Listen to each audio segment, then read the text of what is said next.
अस्सलाम वालेकुम dear YouTube family, मैं हूँ खालिद ज़मान और आप लोग देख रहे हैं मेरा channel learn with KZN। Viewers, आज हम पढ़ेंगे क्लास 9 के बायो का पहला चैप्टर, जिसमें टॉपिक है linkage of biology with other fields, यानी बायोलॉजी का दूसरे फील्ड्स जैसे कि फ़िज़िक्स, केमिस्ट्री, जियोग्राफ़ी, इकोनॉमिक्स और स्टैटिस्टिक्स के साथ क्या ताल्लुक़ है। तो पहले हम पढ़ते हैं बायोफिज़िक्स। तो आइए देखें कि what is biophysics. Biophysics deals with study of application of the principles and methods of physics for the solution of biological problems. तो बायोफिज़िक्स क्या है? बायोफिज़िक्स में हम ये पढ़ते हैं कि बायोलॉजी के मुख्तलिफ मसाइल का हल हम किस तरह फ़िज़िक्स के असूलों और तरीक़ों के साथ हल करें, या मुख्तसरन the relationship of biology and physics, यानी बायोलॉजी और फिज़िक्स का आपस में ताल्लुक़ क्या कहलाता है? बायोफिज़िक्स। तो आइए मिसालें देखें। Similarities between the working principles of liver and limbs of animals, यानी लिवर और जानवरों के लिम्स के दरमियान क्या क्या मुशाबहत है। तो आपने फ़िज़िक्स में पढ़ा होगा कि liver is a kind of simple machine. ये सादा मशीन की एक किस्म है जो कि मुश्तमिल होता है फलक्रम, लोड और एफर्ट पर।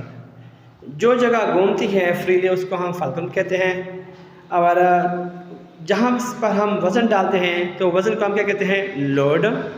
और जहाँ से हम फोर्स अप्लाई करते हैं उसको हम नाम देते हैं एफर्ट। यहाँ पर लिम्स से मुराद है फोर लिम्स यानी अगली टांगें और हिंड लिम्स यानी पिछले टांगें। तो हम इंसानों की मिसाल लेते हैं। इंसानों में फोर लिम्स हाथ कहलाते हैं। तो मैंने आप लोगों को डायग्राम में ह्यूमन बींग्स का एल्बो जॉइंट दिया है। अगर हम एल्बो जॉइंट को बेंड करते हैं या स्ट्रेट करते हैं तो वो फ्रीली मूवमेंट करता है। तो एल्बो जॉइंट चूँकि फ्री मूवमेंट करता है तो इसको हम फलक्रम से तशबीह देते हैं। जहाँ से हम फोर्स अप्लाई करते हैं उसको हम एफर्ट का नाम देते हैं। और हाथ से हम कोई लोड उठाते हैं, वज़न उठाते हैं, तो इसको हम लोड से लिवर के लोड से तशबीह देते हैं। दूसरी मिसाल है बायोफिज़िक्स की, use of x-ray, MRI, CT scan for diagnosis process, यानी जिस्म के अंदर मुख्तलिफ आज़ा, टिशू वगैरह में जो नुकसान होता है तो उसकी तस्वीर लेने के लिए, इमेज लेने के लिए हम एक्सरे, MRI और CT स्कैन का इस्तेमाल करते हैं। MRI stand for magnetic resonance imaging and CT scan stand for computed tomography. तो कंप्यूटेड टोमोग्राफी और एक्सरे का जो प्रिंसिपल है, जो रूल है, वो सेम है, यानी CT स्कैन भी एक्सरे के रूल पर ही काम करता है। जबकि MRI जो है ये रेडियो वेव्स के ज़रिए जिस्म के अंदरूनी हिस्सों जैसे कि बोन्स या जैसे आर्गन्स की इमेज हमारे लिए बनाता है। नेक्स्ट एग्जांपल है used in physiology, bio energetics, neurosciences and pharmacology etcetera, यानी जिस्म के मुख्तलिफ आज़ा का काम मालूम करने के लिए, या फोटोसिंथेसिस के अमल के दौरान जड़ से पानी किस तरह पत्तों तक पहुंचता है, या जब ट्रांसपिरेशन होती है तो किस तरह ट्रांसपिरेशन पूल होती है, या जो दिमाग तक न्यूरॉन पैगाम पहुंचाती है। तो ये सब मैकेनिज़्म मालूम करने के लिए हम बायोफिज़िक्स का सहारा लेते हैं। What is biochemistry? देखिए, biochemistry is the study of the chemical substances and process that occurs in plants, animals and microorganisms.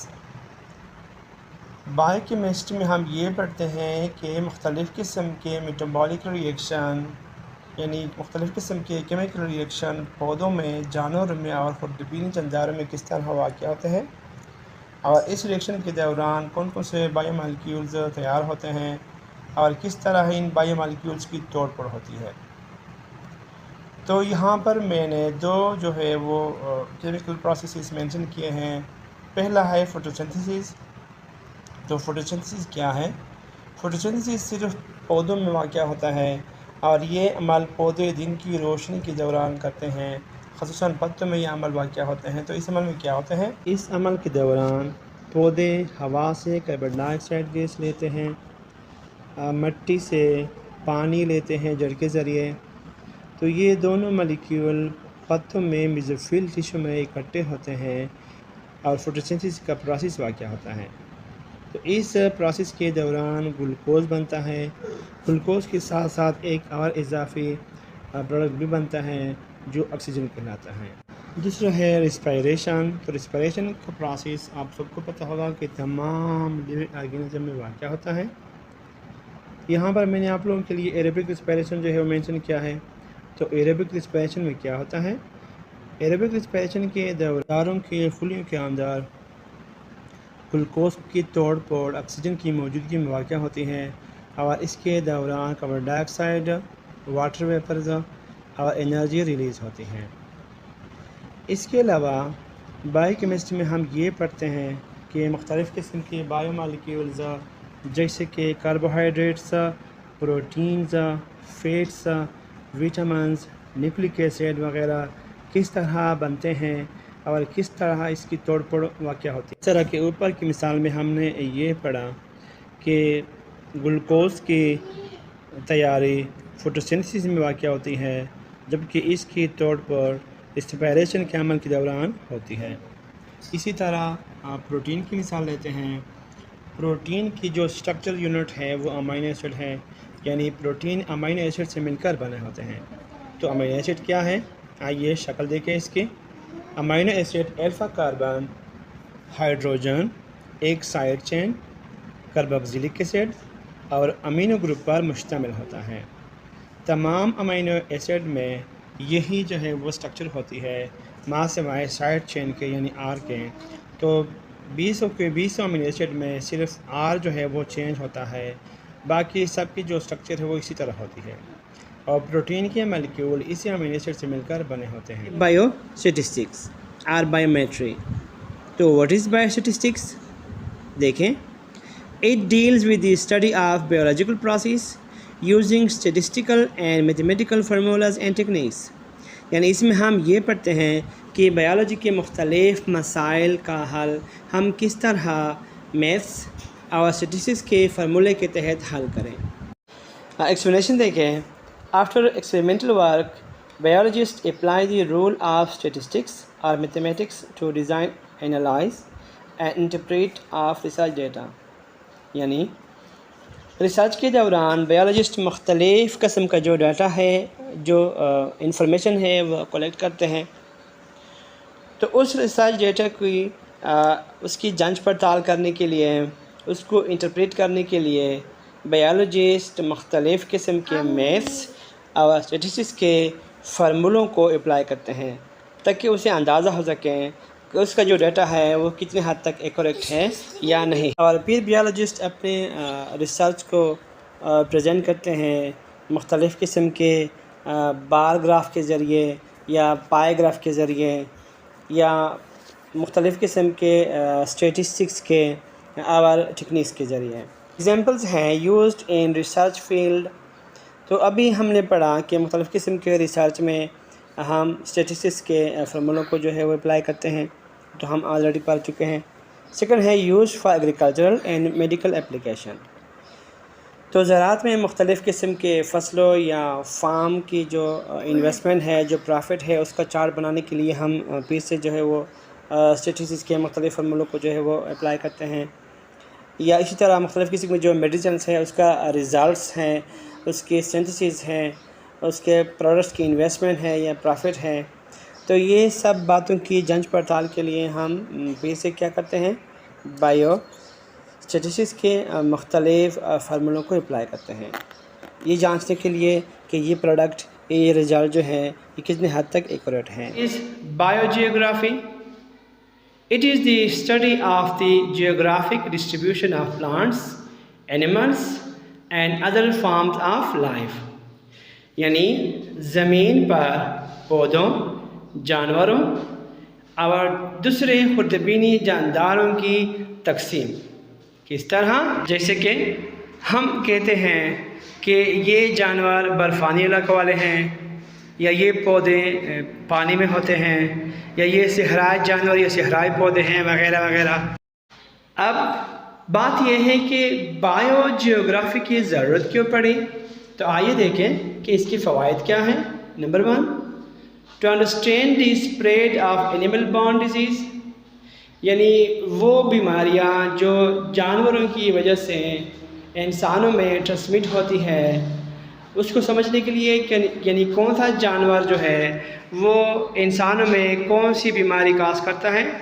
दूसरा, नेक्स्ट है why polar bears are found only in certain part of Arctic region, यानी बर्फ़ानी range सिर्फ कुतबी इलाकों जैसे कि जनूबी और शिमाली, जहाँ पर पूरे साल बर्फ़ पड़ी रहती है, यानी उन इलाकों में सिर्फ क्यों पाया जाता है।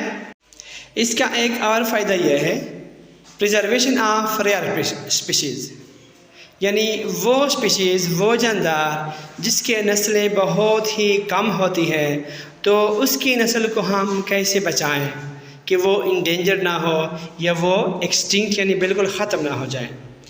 कुछ मिसालें मैंने दी हैं, जैसे कि हिमालयन ब्राउन बियर, रीछ है, ये सिर्फ हिमालयन पहाड़ों में पाया जाता है।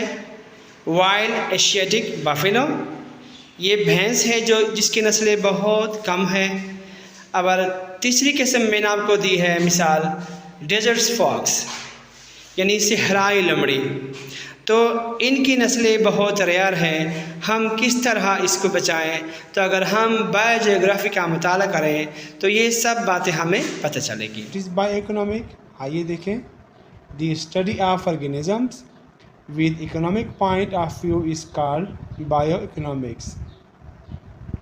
तो जाहिर सी बात है कि बायोइकोनॉमिक्स में हम क्या पढ़ते हैं, जानदारों का मुताला करते हैं उसके इक्तिसादी या माशियाती नुक्ते नज़र से, यानी एक जानदार हमें कितना जो है वो प्रॉफिट देता है, तो ये इसका मतलब हम किस में पढ़ते हैं, बायोइकोनॉमिक्स में।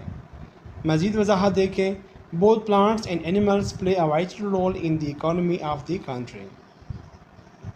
तो किसी मुल्क की माशी तरक्की में पौधे और जानवर दोनों बहुत अहम किरदार अदा करते हैं। In bioeconomics scientist calculate and compare the cost and profit of the biological project. अब मैं आप लोगों को एक मिसाल दूं। एक बंदा फार्म लगाना चाहता है, यानी फ़िश फार्म है, पोल्ट्री फार्म है, डेयरी फार्म है, जो भी फार्म है, या एक किसान खेतों में मुख्तलिफ़ किस्म की फसलें लगाता है।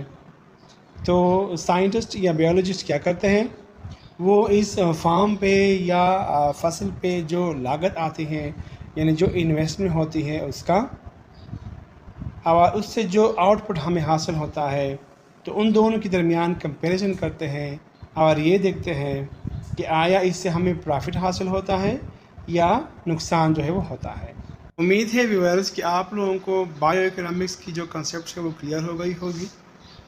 अगर आप लोगों को मेरी ये काविश अच्छी लगी हो तो प्लीज़ चैनल सब्सक्राइब कीजिए, वीडियो लाइक और शेयर कीजिए, और बेल आइकन को दबाना मत भूलिएगा, ताकि मैं फ्यूचर में मज़ीद अच्छी वीडियो के साथ आ सकूं।